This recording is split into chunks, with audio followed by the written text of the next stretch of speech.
Shalom, kembali berjumpa di dalam program Bible Study Online CK7, di mana pada hari ini kita akan melanjutkan pembelajaran kita dari kitab Ulangan pasal yang ke-14. Ulangan pasal yang ke-14 ini, saudara, melanjutkan tentang peraturan-peraturan dari Tuhan yang disampaikan kepada bangsa Israel lewat Musa. Ini untuk generasi yang kedua, di mana Tuhan ingin umat Allah ini betul-betul menyadari bahwa mereka adalah anak-anak Tuhan yang dibebaskan, dilepaskan dari Mesir, lalu dibawa Tuhan ke masuk tanah perjanjian, supaya mereka menjadi umat-umat Allah yang betul-betul mempermuliakan nama Tuhan. Nah, kisahnya seperti apa? Sebelum kita membaca, merenungkan, dan melakukan semua perintah Tuhan, mari kita minta Roh Kudus mengurapi kita, menjamah kita, supaya kita mengerti sungguh apa yang menjadi isi hati Tuhan untuk anak-anaknya, yaitu saudara dan saya. Kita sembah Dia, saudara. Haleluya, Yesus Tuhan. Haleluya.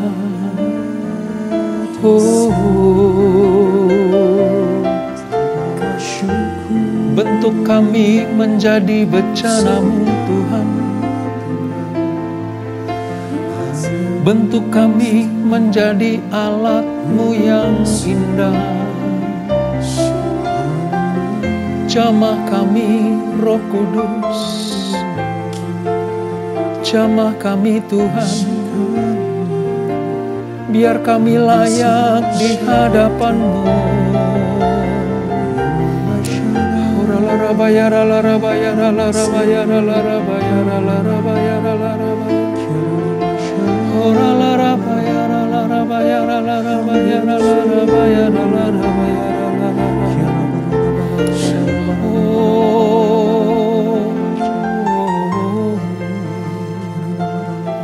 Terima kasih Tuhan Yesus.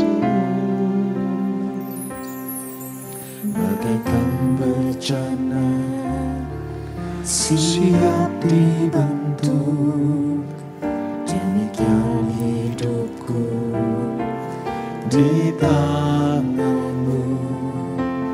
Dengan urapan kuasa Roh-Mu, ku dibaharui selalu. Jadikan ku Allah dalam rumah-Mu. Inilah hidupku di tangan-Mu. Bentuklah seluruh kehendak-Mu. Pakailah sesuai rencana-Mu. Ku mau seperti-Mu, Yesus, disempurnakan selalu dalam segenap jalanku, memuliakan nama-Mu. Ku mau seperti-Mu, Yesus, disempurnakan selalu dalam segenap jalanku, memuliakan nama-Mu. Ku mau seperti-Mu, Yesus, disempurnakan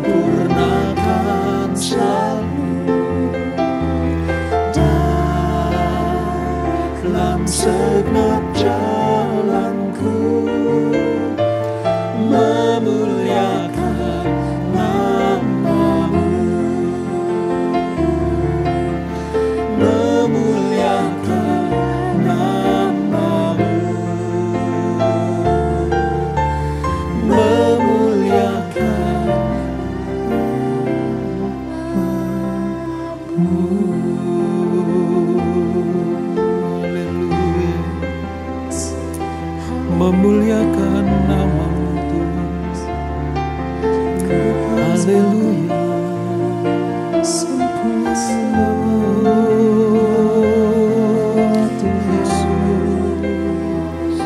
ku sembah Engkau, yang ku puji Engkau. Sungguh kami perlu Engkau Tuhan, kami memerlukan Tuhan dalam setiap jalan-jalan kami.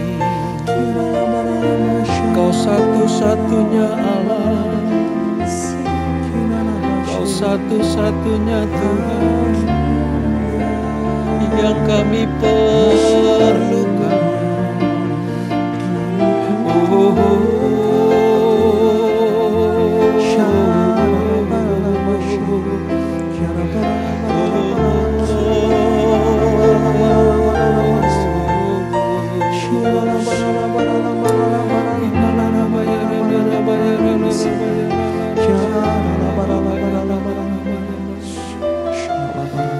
Yesus Tuhan, Yesus Tuhan.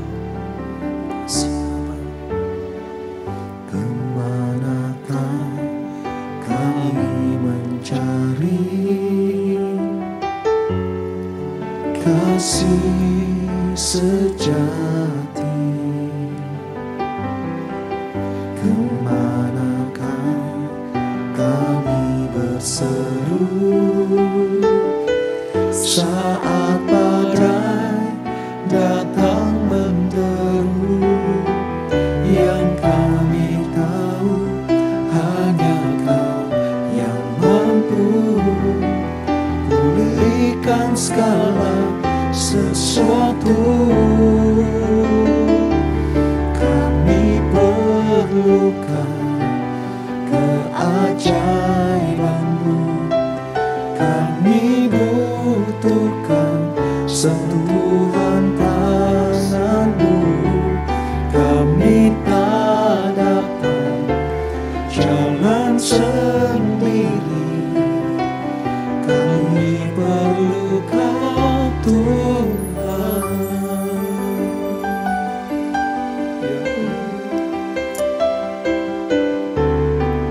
Kemanakah kami mencari kasih sejati? Kemanakah kami berseru saat badai datang menderu? Yang kami tahu hanya Kau yang mampu pulihkan segala sesuatu. Kami perlukan keajaiban-Mu, kami butuhkan sentuhan tangan-Mu. Kami tak dapat jalan sendiri, kami perlu Kau Tuhan. Kami perlukan keajaiban-Mu, kami butuhkan sentuhan tangan-Mu.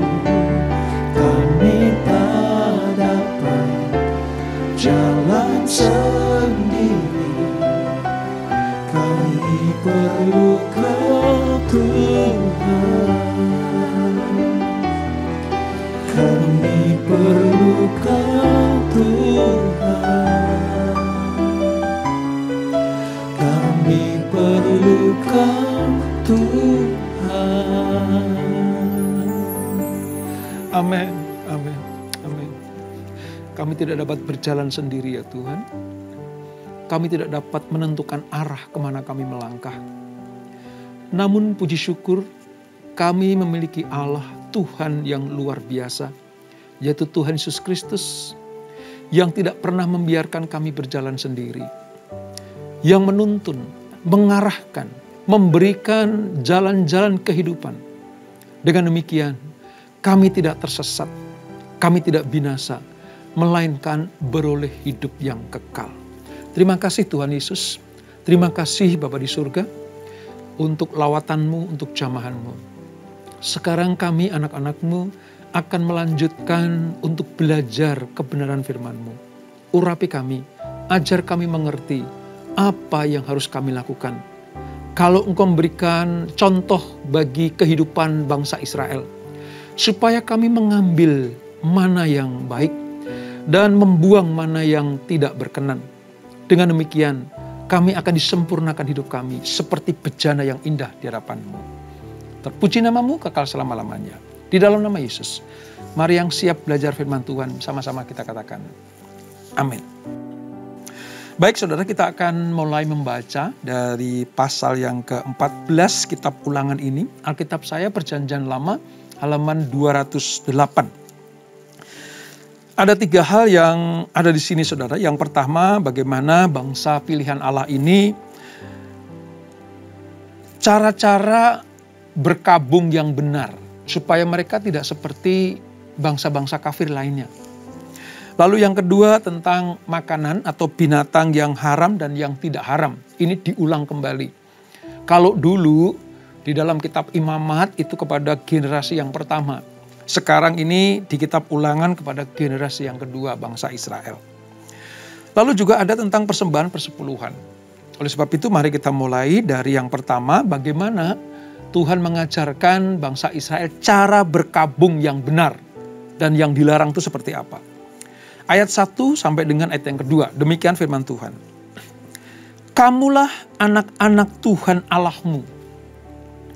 Janganlah kamu menoreh-noreh dirimu ataupun menggundul rambut di atas dahimu karena kematian seseorang. Sebab engkaulah umat yang kudus bagi Tuhan Allahmu. Dan engkau dipilih Tuhan untuk menjadi umat kesayangannya dari antara segala bangsa yang di atas muka bumi. Jadi yang pertama, dilarang untuk berkabung dengan cara-cara yang tidak benar. Ya. Yang kedua, tentang binatang yang haram dan yang tidak haram. Ayat 3 saudara, ini tentang binatang yang tidak boleh dimakan. Ya, karena merupakan sebuah kekejian bagi Tuhan. Ayat 3 bilang begini. Janganlah engkau memakan sesuatu yang merupakan kekejian. Inilah binatang-binatang berkaki 4 yang boleh kamu makan. Dan seterusnya itu. Di situ ada binatang-binatang yang tidak diperbolehkan dimakan. Ya. Lalu ayat 9. Dan inilah yang boleh kamu makan dari segala yang hidup di dalam air. Nah, ini yang boleh dimakan. Ya, segala yang bersisik dan yang bersirip dan yang bersisik boleh kamu makan. Tetapi segala yang tidak bersirip atau bersisik janganlah kamu makan. Haram semuanya itu bagimu. Saya lihat itu. Jadi ada binatang-binatang yang dinyatakan haram oleh Tuhan, yang tidak boleh dimakan oleh umatnya, tapi ada yang diperbolehkan. Lalu ayat 22 itu tentang persembahan persepuluhan. Nah, untuk ini nanti kita akan baca tersendiri ya saudara. Sekarang kita pelajari dulu dari cara berkabung yang dilarang dan binatang-binatang haram dan yang boleh dimakan oleh Tuhan. Saudara, di pasal 14 ini dimulai dengan kata-kata seperti ini saudara. Kamulah anak-anak Tuhan Allahmu. Umat Israel adalah anak-anak Tuhan Allah. Ini yang perlu digarisbawahi dulu. Karena Allah mengangkat mereka menjadi anak-anaknya. Tuhan yang mereka sembah, yang mereka kenal ketika nenek moyang mereka, yaitu Abraham, Ishak, dan Yakub, diperkenalkan kepada Tuhan ya oleh Allah sendiri. Bahwa akulah Tuhan Allahmu. Akulah Tuhan Allahmu. Seringkali di dalam Pentatuk Musa, 5 Taurat Musa itu menyatakan seperti itu. Saudara. Ini artinya bahwa pihak Tuhan mau dijadikan Tuhan. Ya, menjadi Tuhan atas umat manusia. Dalam hal ini umat Israel. Jadi umat Israel adalah anak-anak Tuhan Allah. Mereka dipilih menjadi umat yang kudus. Dan mereka juga menjadi umat kesayangannya. Ini ayat 1 sampai yang kedua ini. Dipilih Tuhan, dijadikan umat yang kudus, dan menjadi umat kesayangannya. Oleh sebab itu, mereka tidak boleh hidup mengikuti perilaku, kebiasaan, dan pola pikir bangsa-bangsa lain. Apalagi beribadah kepada Allah asing. Yang kita pelajari 2 pertemuan sebelumnya itu. Konsekuensi atas anak Allah, ya, yang dinyatakan sebagai anak-anak Allah adalah itu. Hidup berperilaku tidak seperti bangsa-bangsa lain. Pola pikirnya pola pikir kerajaan Allah. Ibadahnya tidak boleh beribadah seperti Allah-Allah bangsa-bangsa lain yang menyembah Allah asing. Mereka harus fokus kepada Allah Tuhan kita. Kamulah anak-anak Tuhan Allahmu, umat yang kudus. Di sini definisi tentang bangsa yang teokratis. Teokratis itu artinya bangsa atau umat Allah yang dipimpin oleh langsung Tuhan sendiri. Dipimpin oleh Tuhan, ya, langsung kepada umatnya. Ini digemakan, disuarakan, ya, dideklarasikan supaya mereka tahu tentang apa, saudara? Konsep kedudukan sebagai anak. Ini penting. Generasi kedua harus tahu bahwa mereka kedudukannya adalah sebagai anak. Anak siapa? Anak-anak Tuhan tadi. Nah, pada zaman perjanjian lama, saudara, penekanannya lebih kepada Israel sebagai hamba daripada sebagai anak. Sebab sekalipun bangsa Israel merupakan anak dan ahli waris, mereka masih harus berada di bawah para pemimpin. Sehingga waktu yang telah ditetapkan, mereka sudah diangkat menjadi anak, bukan hamba lagi. Kira-kira seperti itu. Jadi dalam hal ini, Allah memberikan firman kepada Musa untuk disampaikan kepada bangsa Israel, kamu adalah anak-anak Tuhan. Ya. Sekalipun kamu sudah disebut sebagai anak, tapi kamu hamba. Hamba untuk apa? Hamba yang mau melakukan semua perintah tuannya. Statusnya anak, ya. Tapi Allah hamba di sini bukan budak ya, saudara. Bukan budak. Hamba di sini artinya apa? Pelayan, melakukan tugas-tugasnya, melakukan pekerjaan-pekerjaannya seperti yang tuannya suruh lakukan. Bukan budak. Kalau budak tidak pernah mendapatkan kasih dari tuannya. Hanya disuruh kerja karena sudah dibeli. Sudah dibeli. Tapi kalau anak dan hamba ini artinya setelah dewasa nanti, dia akan mendapatkan ahli waris. Ini bedanya. Budak tidak mendapatkan ahli waris. Tapi anak akan mendapatkan ahli waris. Israel adalah bangsa yang dikhususkan. Dan yang dipisahkan, dikuduskan. Kata kudus itu dalam bahasa Ibrani adalah kados. Kudus dipisahkan. Ya, tidak boleh bercampur dengan hal yang lain. Kekhususan ini ya membuat Israel harus berbeda. Dengan berbagai aspek kehidupan dengan bangsa-bangsa lain. Cara hidupnya, ya, cara makannya, makanan apa yang boleh dan tidak, termasuk bagaimana cara berkabung, tidak boleh sama seperti bangsa-bangsa lain. Ya. Tidak boleh mengikuti cara-cara yang orang-orang fasik lakukan. Ini, Israel tidak boleh makan sembarangan, karena Allah yang menentukan. Sebenarnya, saudara, bukan masalah binatang-binatangnya yang haram yang tidak. Allah ingin mengajarkan kepada bangsa Israel mana yang perlu dan mana yang tidak. Mana yang berkenan dan mana yang tidak. Itu saja. Ya, karena nanti di perjanjian baru, saudara, semua yang dinyatakan halal oleh Tuhan, ya silakan makan. Cuman masalahnya perlu atau tidak, penting atau tidak, berguna atau tidak. Larinya ke situ. Ya. Tetapi pada nats ini, pada topik ini, Tuhan mau bangsa Israel tidak seperti bangsa-bangsa lainnya. Nah saudara, ketika Allah menyatakan kekudusannya, hal-hal yang tidak berkenan, hal-hal yang najis itu diberitakan. Termasuk orang Israel tidak boleh menyentuh ya bangkai binatang, bahkan mayat ya seseorang itu tidak boleh disentuh, saudara. Nanti kalau ada orang yang menyentuh bangkai binatang dinyatakan tidak kudus, perlu ada upacara pengudusan. Kalau ada orang mati dan ada orang yang mempersiapkan penguburannya, nanti akan ada upacara pentahiran orang-orang yang menyentuh mayat itu. Sebenarnya ini sebuah pelajaran buat bangsa Israel. Aku tidak sedang mempersulit engkau, hei umatku. Tuhan tidak sedang meribetkan kehidupan orang Israel. Tetapi dalam hal ini Allah mengajarkan, kamu itu spesial bagiku. Kamu itu kudus. Kamu itu suci. Ya, kamu itu umat kesayanganku.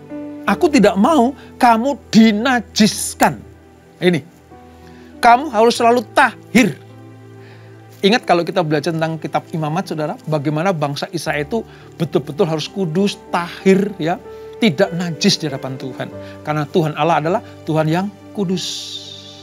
Kuduslah kamu sebab aku kudus, kata Tuhan. Nah dalam hal ini aturan-aturan yang sudah dilakukan oleh bangsa-bangsa kafir jangan kamu lakukan. Intinya di situ, saudara. Ya. Dan dalam hal ini kita mempelajari beberapa hal, saudara. Yang pertama begini. Larangan-larangan ini bertujuan untuk apa sih? Memutuskan mata rantai umat Israel dengan bangsa-bangsa lain yang mempengaruhi Israel untuk menyembah ilah-ilah lain. Ini. Ingat, pada waktu pembuangan, saudara. Ketika bangsa Israel nanti dibuang, ya, entah itu ke Mesir, atau nanti dalam kitab Raja-Raja nanti dibuang ke Babel, atau ke Asyur, ya, mereka terkontaminasi dengan bangsa di mana Allah membuangnya. Umat Allah telah begitu masuk ke dalam untuk meninggalkan Allahnya. Dengan cara apa? Menyembah ilah-ilah lain. Nah, Allah mau memutuskan mata rantai ini. Sekali lagi ya, bukan masalah binatangnya yang tidak kudus. Bukan masalah mayatnya yang tidak tahir. Tapi Tuhan ingin memutuskan mata rantai hubungan orang Israel dengan bangsa-bangsa kafir itu. Entah di Mesir, atau nanti, entah di Babel, di Asyur, Allah mau bangsa Israel tidak seperti mereka. Itu tujuan Ulangan pasal yang ke-14 ini. Yang kedua, larangan-larangan memakan daging, hewan, burung, binatang laut tertentu, ya. Ini tidak secara otomatis menjadi peraturan yang dilaksanakan umat Tuhan sepanjang zaman. Sekali lagi, penekanannya ya bukan pada jenis makanannya, tetapi pada sikap umat yang tahu membedakan mana yang kudus dan mana yang tidak. Ya. Mana yang berkenan dan mana yang tidak. Mana yang berguna dan mana yang tidak. Mana yang perlu dan mana yang tidak. Ini harus menjadi pola pikir bangsa Israel. Juga kepada kita. Juga kepada kita. Bukan masalah barangnya, bukan masalah bendanya. Tapi kita harus mengerti isi hati Tuhan. Oh iya, kalau Tuhan melarang ini artinya aku harus kudus seperti Tuhan. Kalau Tuhan menyatakan ini najis, ya aku taat saja gitu. Saudara tahu, ketika Adam dan Hawa memakan buah di Taman Eden yang dilarang Tuhan itu, apakah tubuhnya mati, saudara? Tidak. Walaupun pohon itu pohon larangan, ya, tidak boleh dimakan, pohon pengetahuan yang baik tentang yang baik dan yang jahat. Ketika Adam dan Hawa memakannya, ya, mereka berdosa. Keberdosaan mereka itu tidak langsung membinasakan tubuhnya.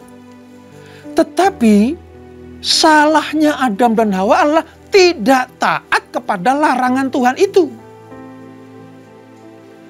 Saya yakin dan percaya kalau toh misalnya ada orang Israel nekat, misalnya makan binatang yang haram itu, nggak langsung mati kok saudara.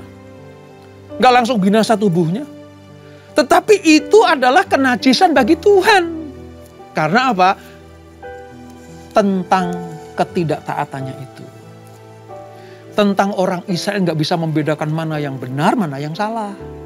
Mana yang kudus, mana yang tidak kudus. Mana yang haram, mana yang halal.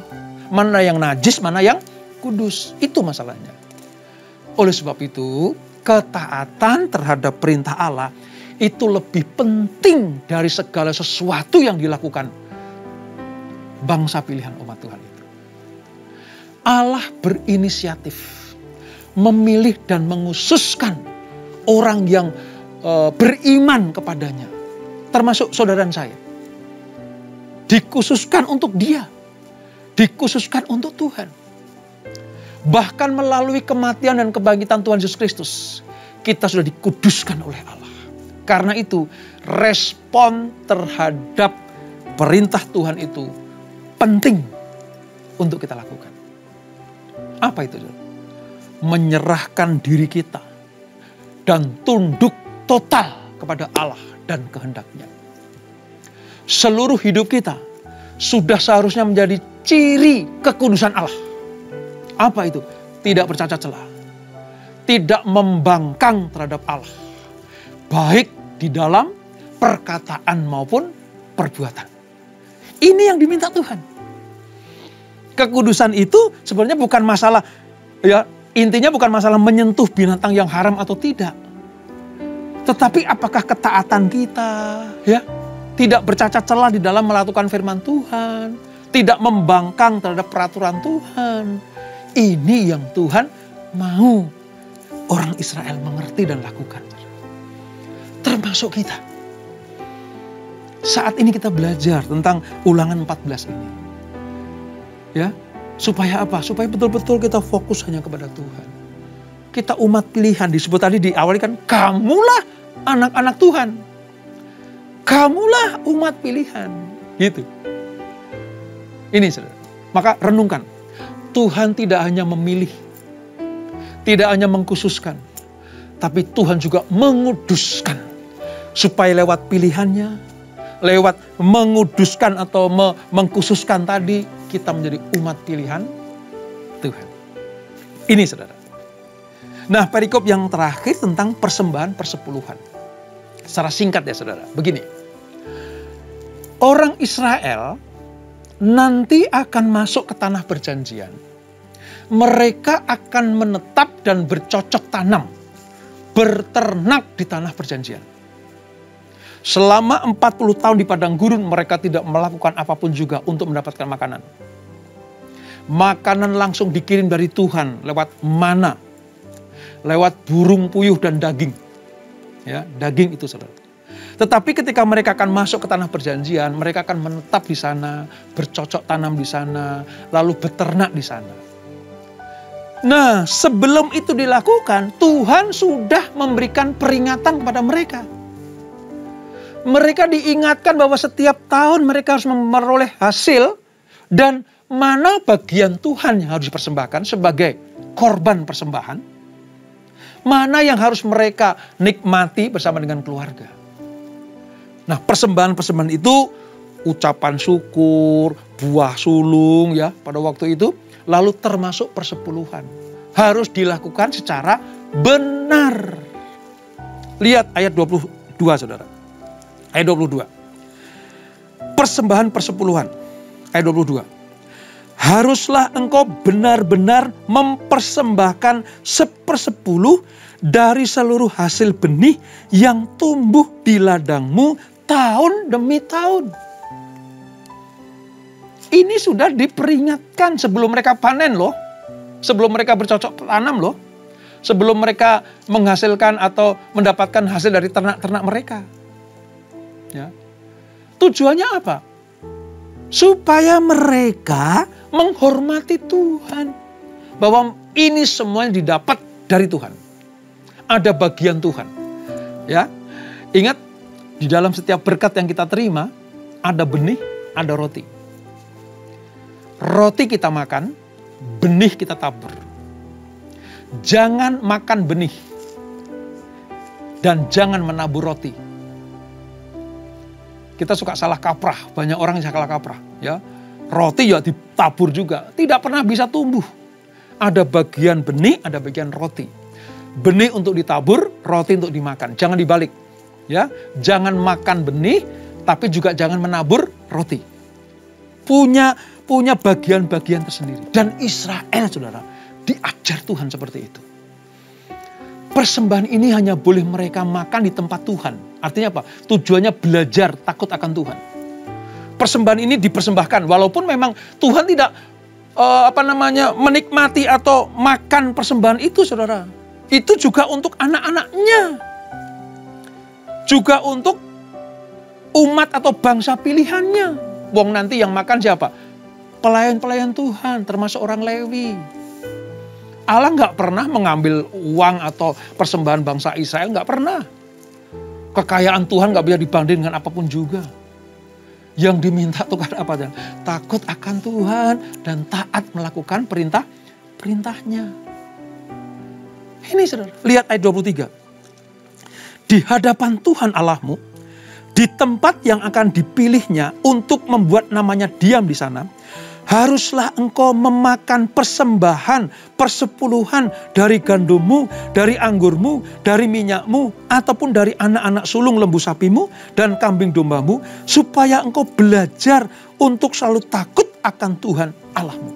Wow, lihat, Allah tidak seperti ilah-ilah lain. Tuhan kita tidak seperti berhala-berhala yang lain. Berhala lain, Allah lain itu maunya terima tanpa mau memberi. Bagaimana mereka bisa memberi uang mereka mati? Tapi Allah kita, ayo aku berkati engkau. Loh, diberkati dulu loh saudara. Diberi dulu loh. Diberi dulu, ya, lalu dimultiplikasikan. Benihnya kembalikan kepadaku. Nanti aku akan lipat gandakan. Gitu. Dan yang menikmati juga engkau kok. Yang menikmati juga bangsa Israel. Tuhan itu menikmatinya cuma dalam posisi umat yang taat. Ketaatan bangsa Israel, ya, takut akan Tuhan, itulah kenikmatan yang Tuhan mau. Dalam hal ini Allah menikmati ketaatannya. Allah menikmati hormatnya orang Israel kepada Tuhan. Ini maksudnya saudara. Ya. Makanya persembahan-persembahan itu mereka lakukan. Dan kalau kita baca selanjutnya ya, Tuhan itu mengerti kondisi kita. Ya. Nah, orang Lewi terpelihara karena ketaatan suku-suku yang lain. Orang Lewi terpelihara karena mereka melihat suku-suku ini taat setia kepada Tuhan. Sadar bahwa mereka adalah sebuah keluarga yang harus mendapatkan, menikmati berkat bersama-sama di dalam ketaatan firman Tuhan. Jadi pelajaran hari ini adalah bagaimana kita taat kepada Tuhan tentang apa yang tidak boleh dilakukan dan boleh dilakukan. Bagaimana tentang sikap kepada memakan binatang haram dan yang tidak. Lalu kesetiaannya, ketaatannya membawa korban persembahan kepada Tuhan. Dan itu semuanya demi anak-anaknya.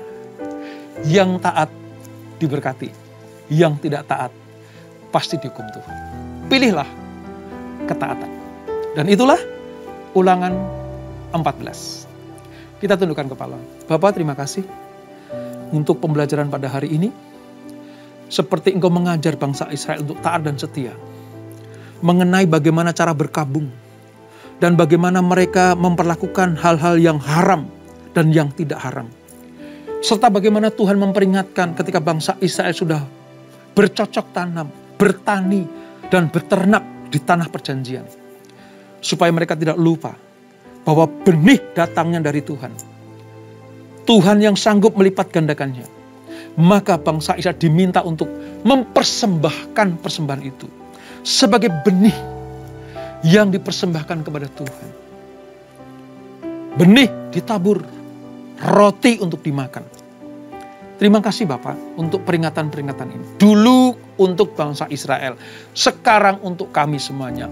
Kalau kami diberkati Tuhan, kami tidak akan pernah lupa mana milik Tuhan dan mana roti bagi kami anak-anaknya. Terima kasih Bapak, terima kasih Tuhan. Sungguh pelajaran yang luar biasa bagi kami semuanya. Berkati anak-anakmu, berkati kami semuanya. Keluarga demi keluarga. Pekerjaan, usaha, bisnis anak-anakmu, semuanya dibuat Tuhan berhasil. Kesehatan, pemulihan ekonomi, Tuhan kerjakan dalam hidup anak-anakmu.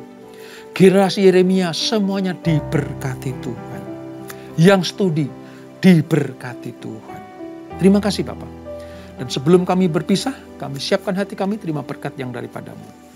Kasih Kristus, arahkan hatimu kepada Tuhan. Terimalah berkat kasih anugerah dari Allah Bapa yang berlimpah-limpah di dalam anaknya yang tunggal Tuhan Yesus Kristus, dan persekutuan yang manis dan berkudus menyertai kita semuanya. Mulai saat ini sampai Maranatha, Tuhan datang untuk yang kedua kali menjemput kita semuanya. Bertemu di awan-awan yang permai, menikmati kemuliaan kekal sampai selama-lamanya. Yang diberkati, sama-sama katakan amin, amin, amin, amin. Tuhan Yesus memberkati.